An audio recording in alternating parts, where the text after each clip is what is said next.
ஆன்மீக அன்பர்கள் அனைவருக்கும் தெய்வீக எண்ணங்கள் யூடியூப் சேனலின் சார்பாக அன்பான வணக்கங்கள். இன்னைக்கு நம்ம தெய்வீக எண்ணங்கள்ல பார்க்கக்கூடிய மிகவும் ஒரு முக்கியமான பதிவு வருகின்ற வெள்ளிக்கிழமை, கார்த்திகை மாதத்தின் 2வது வெள்ளிக்கிழமை.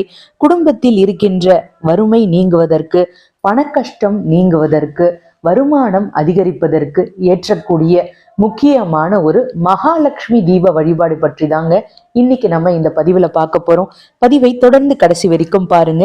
செய்முறை விளக்கத்தோட செய்து காமிக்க போறேன். இது உங்களுக்கு பயனளிக்க கூடியதாக இருக்கும்.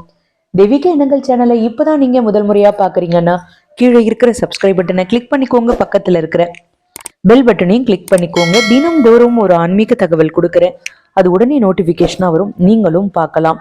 பொதுவாகவே வெள்ளிக்கிழமை அப்படின்னாலே அதிவிசேஷமான ஒரு நாள். அதிலேயும் இந்த கார்த்திகை மாதத்தின் 2வது வெள்ளிக்கிழமை ரொம்பவும் விசேஷமானதுங்க. கார்த்திகை மாதத்துல எல்லா நாட்களுமே இறை வழிபாட்டிற்கு உரிய ஒரு மாதம். இந்த மாதம் எப்படி சிவபெருமானுக்கும் முருகப்பெருமானுக்கும் ஐயப்பனுக்கும் உகந்த ஒரு மாதமாக இருக்கின்றதோ, அதே போலதான் மகாலட்சுமி தாயாருக்கும் உகந்த ஒரு மாதம்னா அது கார்த்திகை மாதம். அப்படிப்பட்ட கார்த்திகை மாதத்துல ஒவ்வொரு நாளும் நம்ம வழிபாடு செய்தால் பலன்கள் அதிகமாக இருக்கும். அதுலேயும் முக்கியமா மகாலட்சுமி தாயாருக்குரிய கிழமையான வெள்ளிக்கிழமையில நம்ம மகாலட்சுமி தாயார் சில குறிப்பிட்ட முறைகள்ல அவரை வழிபாடு செய்யும் பொழுது நம்முடைய வீட்டிற்கு வந்து நமக்கு அனைத்து விதமான செல்வ சுகத்தையும் மகாலட்சுமி அருள்வார் அப்படின்றது நிதர்சனமான உண்மை. எப்படி நம்ம மகாலட்சுமி தாயாரை வீட்டிற்குள்ள அழைப்பது, செய்யக்கூடிய ஒரு எளிமையான வழிபாட்டு முறையை தாங்க நம்ம பார்க்க போறோம். என்ன பண்ணணும் அப்படின்றத இப்ப நான் உங்களுக்கு சொல்லிடுறேன். வருகின்ற 29/11/2024 கார்த்திகை மாத வெள்ளிக்கிழமை. எப்படி முதல் வெள்ளிக்கிழமை விசேஷமோ அதே மாதிரிதான் இந்த கார்த்திகை மாதத்தில் வருகின்ற அனைத்து வெள்ளிக்கிழமைகளுமே விசேஷம். மகாலட்சுமி தாயார் 108 பொருட்களில் வாசம் செய்கிறார் அப்படின்றது நம்பிக்கை. மகாலட்சுமி தாயார் வீற்றிருக்கக்கூடிய அந்த பொருட்கள்ல மிகவும் முக்கியமான சில பொருட்களை வாங்கிட்டு வந்து வீட்டுல வைத்து வழிபாடு செய்யும் பொழுது தாயாரையே வீட்டுக்குள்ள அழைப்பதாக அர்த்தம். ஒரு இடத்துல நிலையா மகாலட்சுமி தாயார் இருக்கக்கூடியவள் கிடையாது. ஒவ்வொரு இடத்திற்கும் மாறிக்கொண்டே இருப்பாள். அதனால மகாலட்சுமி தாயாரை நம்முடைய வீட்டிற்கு வரவழைப்பதற்கு சில முக்கியமான வழிபாட்டு முறைகளை நம்ம பின்பற்றணும். அந்த வகையில தான் கார்த்திகை மாதத்தில் வரக்கூடிய வெள்ளிக்கிழமை அன்று நம்ம ஏற்றக்கூடிய ஒரு தீபத்தை பார்க்க போறோம். இந்த தீபத்தை இரவு 8 மணியிலிருந்து 9 மணிக்குள்ள நீங்க ஏத்துங்க. அப்படி ஏத்துனீங்கன்னா விசேஷம். ஏன்னா சுக்கிரஹோரை வருது. எப்படி சுக்கிரஹோரை வழிபாடு செய்வது அப்படின்றது ஏற்கனவே நம்ம சேனல்ல பதிவுகள் நான் கொடுத்துருக்கேன். சுக்கிரஹோரையில எப்படி வழிபாடு பண்ணணும், கோமாதா பூஜை எப்படி பண்ணணும், நீங்க காமதேனு சிலை வீட்டில் வைத்திருந்தால் அதை எப்படி பூஜை செய்வது, இது எல்லாமே தெளிவான விரிவான தகவல்கள் நம்ம சேனல்ல இருக்கு. அதை பார்த்துக்கோங்க. இன்றைய தினம் நம்ம ஏற்றக்கூடிய தீபத்தை பார்த்துடலாம். வீட்டு பூஜை அறையில ஒரு இடத்தை சுத்தம் செய்துக்கோங்க. அதுல பச்சரிசி மாவினால ஸ்வஸ்திக் கோலம் போட்டுக்கோங்க. பொதுவாகவே ஸ்வஸ்திக் சின்னத்துல மகாலட்சுமி தாயார் குடியிருக்கிறாள் அப்படின்றது எல்லோரும் அறிந்த ஒரு உண்மைதான். தெரியாதவங்க இதை தெரிஞ்சுக்கலாம். இப்படி ஸ்வஸ்திக் சின்னம் வரைந்ததுக்கு அப்புறமா அந்த ஸ்வஸ்திக் சின்னத்திற்கு மேல சந்தனம், குங்குமம், மஞ்சள் எல்லாமே வச்சுக்கோங்க.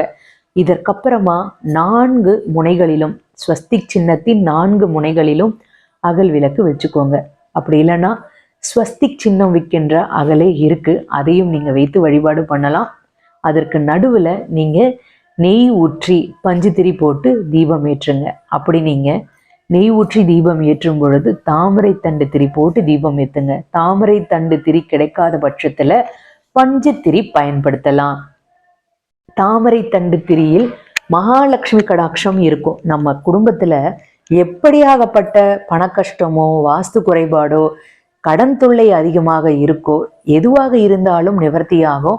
முக்கியமா வெள்ளிக்கிழமை நாட்கள்ல நீங்க ஏற்றும் பொழுது நெய்வேத்தியமாக பால் பாயாசம், கற்கண்டு பொங்கல் இதெல்லாம் வைங்க. மல்லிகை பூவால மகாலட்சுமி அஷ்டோத்திரம் சொல்லி வழிபாடு பண்ணுங்க. 108 அஷ்டோத்திரம் இருக்கு மகாலட்சுமிக்கு, சொல்லி வழிபாடு பண்ணுங்க. மகாலட்சுமி அஷ்டகம் சொல்லுங்க, கனகதரா ஸ்தோத்திரத்தை சொல்லுங்க. அந்த ஸ்வஸ்திக் சின்னத்திற்கு நீங்க அர்ச்சனை பண்ணுங்க. மல்லிகை பூவால அர்ச்சனை பண்ணுங்க. ஒருவேளை மல்லிகைப்பூ கிடைக்கல அப்படின்னா வில்வ இலையை பயன்படுத்திக்கோங்க. அப்படி இல்லைன்னா துளசி இலையை பயன்படுத்திக்கோங்க. இப்படி நீங்க பலன் அதிகமாக கிடைக்கக்கூடிய சில விஷயங்களை செய்யும் பொழுது கண்டிப்பாக உங்களுக்கு மகாலட்சுமி தாயார் வாசம் செய்வார். இப்படி எல்லாமே அர்ச்சனை செய்ததுக்கு அப்புறமா கற்பூர தீப தூப ஆராதனைகளை காட்டி வழிபாடு பண்ணலாம். இந்த வழிபாட்டை நம்ம இரவு 8 மணிலிருந்து 9 மணிக்குள்ள செய்யலாம். அப்படி இல்லைன்னா காலையில 6 மணிலிருந்து 7 மணிக்குள்ள செய்யலாம்.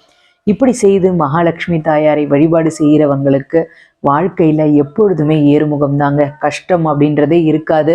செல்வ செழிப்பு நிலையாக வீற்றிருக்கும். உங்க குடும்பத்துல அஷ்ட ஐஸ்வர்யம் எப்பொழுதுமே பெருகும் அப்படின்றதுல எந்த ஒரு சந்தேகமும் கிடையாது.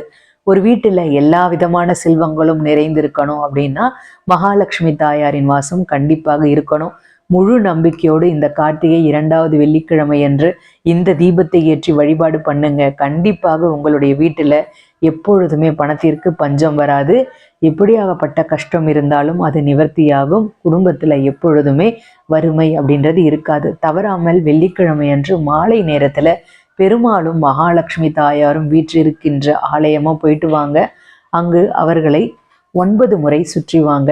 இப்படி நீங்க சுற்றி வந்துட்டு உங்களுடைய வேண்டுதல்கள் எதுவாக இருந்தாலும் சொன்னீங்கன்னா உங்களுடைய கோரிக்கைகள் உடனே நடக்க ஆரம்பிக்கும். அதனால தவறாமல் அனைவரும் இந்த வழிபாட்டு முறையை செய்யுங்க. உங்களுடைய குடும்பத்தில் எப்பொழுதுமே மங்களங்கள் பெருகும், ஐஸ்வர்யங்கள் நிலைத்திருக்கும்.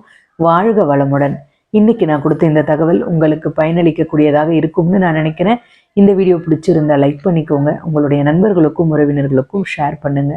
அவர்களும் இதன் மூலமாக பயன்பெறட்டும். தெய்வீக எண்ணங்கள்ல இதே மாதிரி நிறைய ஆன்மீக தகவல்கள்லாம் இருக்கு, தவறாமல் பாருங்க. இன்னும் நீங்க தெய்வீக எண்ணங்கள் சேனலை சப்ஸ்கிரைப் பண்ணாம இருக்கீங்கன்னா கீழே சப்ஸ்கிரைப் பட்டன் இருக்கு, சப்ஸ்கிரைப் பண்ணிக்கோங்க. பக்கத்துலேயே பெல் பட்டன் இருக்கு. தினமும் நான் கொடுக்கக்கூடிய ஆன்மீக தகவல் உடனே நோட்டிஃபிகேஷனாக வரும், நீங்களும் பார்க்கலாம். மீண்டும் நாளை ஒரு நல்ல ஆன்மீக தகவலோடு நான் உங்களை சந்திக்கின்றேன். நன்றி, வணக்கம்.